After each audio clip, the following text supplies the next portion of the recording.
Endi sizlar bilan birlikte leksiya, muhokama qilamiz, hurmatli vatandosh. Bugunchi sog' 2019-yil 10-oyning 3-kuni. Haftaga payshanba. Sizlarga ma'lum, bu yil 6-oyning 4-kunidan boshlab Iroqni qo'yib turaylik. Yaqindan aytganda 6-oyning 4-kunidan boshlab Amerika Qo'shma Shtatlari Uyg'urlarning navbatdagi jazo lageridagi echinishlik hayoti va sarguzashtlariga ko'ngil bo'lishga boshladi yoki ko'ngil bo'lishni kuchaytirdi vatandoshlar. Shuning bilan bu yil o'tgan yilning, kechiringlar, mush yilning 3-oyning 26-kunida Amerika Qo'shma Shtatlarining davlat ishlar katibi Mike Pompeo mahkamada, davlat mahkamasida Gulchehra xonim qatorliq Uyg'urning o'g'il, qiz farzandlarini qabul qildi.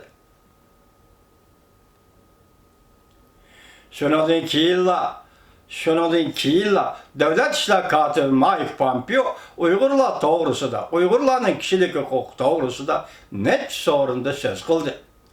Uning biri 9-oyning 6-kuni so'zlagan nutq, ya'ni Uyg'urlar to'g'risida so'zlagan nutq.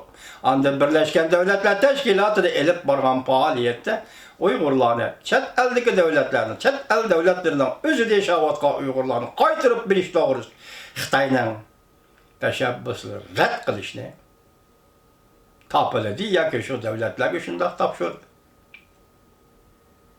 Tandoshlar.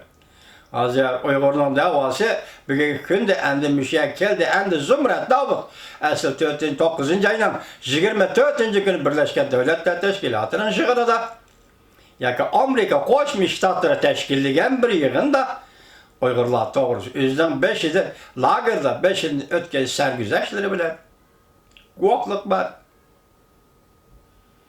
Bugun endi davlat ishlar katibi Mike Pompeo to'yib sizlar degidek deyli. Hozir Vatikanda chaqirilgan bir yig'in insoniyatning qadr-qimmatini qadrlashadi.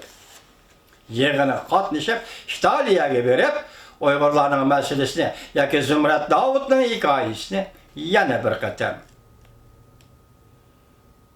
Italiyada Vatikanning yig'inida turib qo'ydi. Vatikan bu bir davlat, sirliq davlat, diniy davlat. Papalar devleti. Bu devletke pop rehberlik kıl. Bu devletin nurgun hareketleri, yani cihanın siyasetlerine aralışıdığan bir sırlık tarafları var. Hazır ben bu doğruda bilmemi diyelmeyim çünkü benim tolak paketim yok. Lakin Vatikan dünyanın siyasi hareketleri, siyasi vakalarına aralışıdı. Bu kadar Amerika Qo'shma Shtatlarining davlat ishlar katibi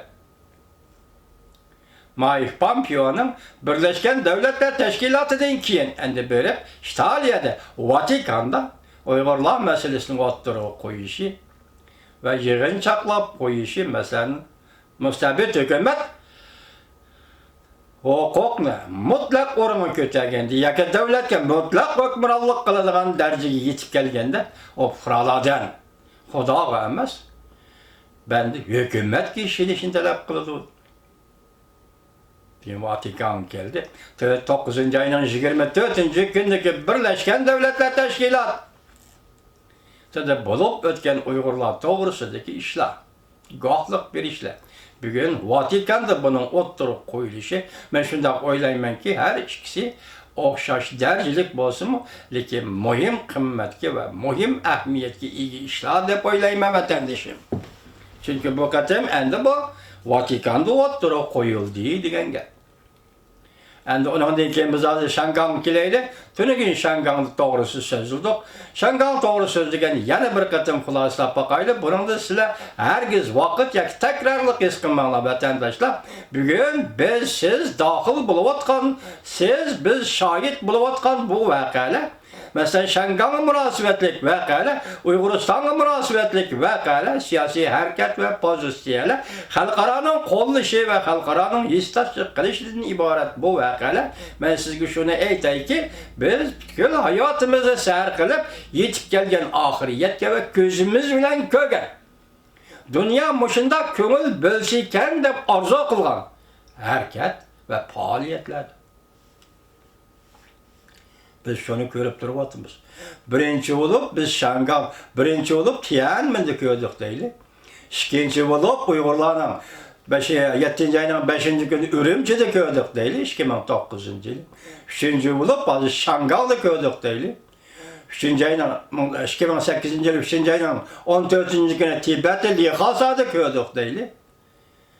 Muşların karşılık harekette. Dünya kulasıldık ko. Yani ular müstakillik hareketi bulup işbadlanıvatkan bir günde Şangal'da 101 vatkan yaş Kompartiyaga karıştırış. Bir xulasılap bakaylı. Şangal'da dastlapta başlangan namoyish 2014 yıl 9. ayının 28. günü başlangan namoyish umumiy saylamni qo'lga keltirish. 2019 yılı 6. ayının 9. günden keyin başlangan namoyish dastlapdagi şuar lohiyani bekor qilsa, chekindirsa, ya'ni junguga o'tkazib berish qonunni o'zgartirgan lohiyani bekor qilsan, chekindirsan. Endi arlıqda yaqinlab kelganda 9. ayının oxiri va 10. ayının boshlaridan boshlab 9. ayının oxirlaridan boshlab Şangal'daki şuar qanday o'zgardi? Birinchi bo'lib 5 talablar o'ttirib chiqdi. 5 talabning 5-incisi umumiy saylam, lekin uning ichidagi 3-incisi Linjingyö Şangal ma'muriyati taxtdan tushdi. Arlıqda şuar to'lg'anda Kompartiyani Şangalni qo'g'lab chiqaramiz dedi. Arlıqda 12 yoshlik bola Şangal biz demokratiya uchun otlandik, Jungo Kompartiyasi taxtdan cho'shdi. Tunigillardan nima dedik? Biz namoyish chiqdik, şuarimiz, lozinkimizga yozdik. Jungo Kompartiyasi ve onun Şangal'daki saqchilari bizden balalarımızga ok atmadı. Bugün endi biz nimani ko'rib turibmiz, hurmatli vatandosh? Bizden ko'rib turibimiz bugün Şangal yoshlarından qasamyat qilish. Şangal yoshlarından vasiyat qoldirish. Nima deydi hozir? Biz erkinlik uchun tug'ildik, erkinlik uchun o'limiz yoki erkinlik uchun o'lish xatarimiz mavjuddir. Yana bir qizchaq nima dedi yangi simlik? Men qo'rqaman dedi. Lekin qo'rqishim bilan men erkitimdan kaynimga yanmayman, chekinmayman dedi. Hozir bu qizning, bu yosh bolaning aytgan so'zi nima naslatdi desangiz, esim kelib qoldi, kechiring vatandosh. Rossiya davrida yashagan pedagogi Oshinesky qo'rqish va qo'rqmaslik to'g'risida shundoq degan edi. Men hech nimadan qo'rqmayman, botirman degan odam botir bo'lolmaydi dedi. Amaliyotda qo'rqishni bilib turib, qo'rqishga qarshi kurash qila olgan odam bu botir bo'ladi. Bugun Şangallik Jan ismli qiz nima dedi? Men Jan ismli qiz nima dedi? Men qo'rqyapman, lekin hergiz kaynimga chekinmayman. Bu tabiiy holda Oshinesky'ning o'sha so'zini bugun Şangallik qiz, Jan ismli qiz isbotladi. Qo'rqyapman, lekin qo'rqishga qarshi kurash qilaman. Oshinesky nima deydi? Hech nimadan qo'rqmayman deganlik bu bir ahmoqlik yoki bo'lmasa hech nima emas. U botirlik emas.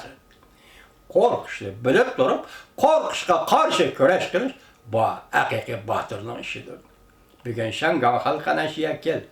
Endi Şangalsiz tuniga 10. ayning 1. kuni 15 ming kishilik harbiy parad. Dahshatli harbiy parad qurol-yarog'lar. Hozir chet ellardagi fikrlarni nima deydi bu qurol-yarog'lar? Amerika ko'z qilish, Amerikaga ko'rsatish degandek yagimi keldi.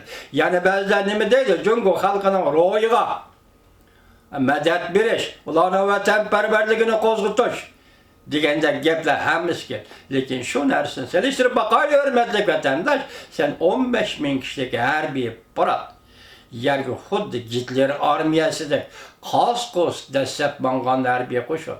Ning dunyoga bergan ta'siri qanchalik?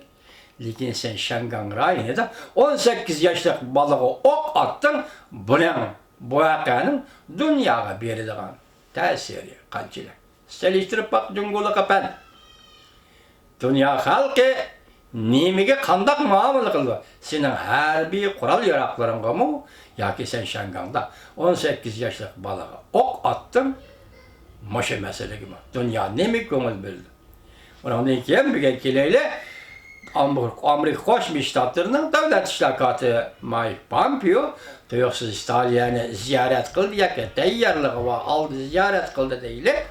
İtalya'daki Vatikan'ın jığında insaniyetle kadir kımmeti yolu diye jığında Uygurlar doğrusu sözlülük değil. Hazır vaziyetin en sak bugün 10. ayının 10. günü geçe boğan aralıkta Amerika Cumhurbaşkanı münasebeti de Bulvatkan özgür işledi. Mesela hazır yakında Hadisen Tetkikat İnstitutu'nun, Tetkikat Cemiyeti'nin bilim gazetesinin alimleri ne mi dedi? Biz Amerikalıkla Cumhurbaşkanı koyulduğun tam o becini ebedileştirişimiz lazım dedi. Delmişindak beytte, soğudu başlanıqanmışındak beytte, Şangang'ın vaziyeti muşu dercik yetip gelgende, Uygurlu apırı Vatikan'da oturup kuyu Şangang, Uygur Şangang. Muşu meseleki aylandı, bir gün üçüncükine, Faks haberlerinden ziyaretine kubulgan Steve Bannon ne mi dedi? Şangang halkı çekinmeydi dedi. Xitay hükümeti Uyguristan'da Uygurla bas, Şincan'da Uygurla bastırdı dedi. Tibet'te Budistlerine bastırdı dedi. Hristiyan dini muritlerine bastırdı dedi. O muşunda kılıp atıdı, Şangang halkı muşlarını körüp duruptu. Muşlarını körüp durgan ahvalda eti %5'e nime kilidi kallıkını bildi.